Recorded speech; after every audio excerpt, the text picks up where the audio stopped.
Magbihis ka. Saan ka pupunta? Ano bang pakialam mo, ha?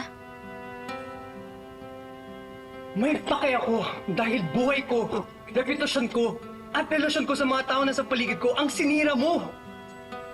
Sinira mo ako kay Belle. Ang relasyon ko kay Sir Chris, wala na!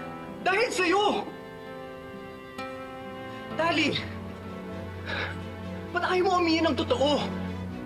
Na ikaw ang tumulak kay Belle at hindi ako! Tali, sabihin mo sa lahat ang totoo! Maawa ka naman sa akin! Bitawan mo nga ako! Sa tingin mo ba madali din to para sa akin, ha? Hindi din naman ako bato.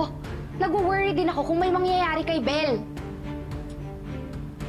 Tali, kung talagang may konsensya ka, aaminin mo ang ginawa mo. Maawa ka naman sa akin, please, Tali. Alam mo, napaka-selfish mo. Iniisip mo yung relasyon mo sa ibang tao, pero yung relasyon mo sa akin bilang kapatid mo, bilang kakambal mo, hindi mo man lang iniisip. Wala kang pake. Alam mo, responsibilidad mo yung protektahan ako at ipagtanggol ako at isave ako sa lahat ng mga problema ko. Tali, buong buhay ko pinotektahan kita. Pinagbibigyan kita sa mga kalokohan mo. Sinasunod lahat ng mga kasalanan mo. Hindi nga ako nagrereklamo. Tiniis ko yun dahil kapatid kita. Dahil ganun naman dapat, di ba? Lahat ginawa ko para sa'yo. Dahil mahal kita, Tali.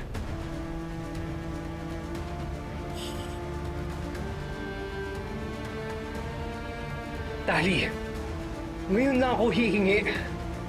Huwag mo naman ako gawing masama. Lalo na alam natin kung sino sa ating dalawa ang totoong may kasalanan. Kaya mo bang gawin para sa akin ang nagawa ko para sa'yo? Alam mo, Tali, minsan napapaisip ako kung ikaw ba talaga ang kapatid ko. Dahil kahit kailan, hindi mo pinaramdam sa akin yun. Hindi mo ako masisisi kung bakit ganito ako dahil yun yung ipinaramdam niyo sa akin ni Nanay. At alam ko naman na mas paborito at mas mahal ka ni Nanay kaysa sa akin. Kulang pa ba ang nagawa namin ni Nanay para patunayan ang pagmamahal namin sa'yo? Tali, kung ganyan ka mag-isip, ayaw kita maging kapatid. Kung pwede lang magpalit ng kakambal, matagal ko nang ginawa yun, Tali. Well, the feeling is mutual, Tyrone. Maghanap ka ng ibang kapatid.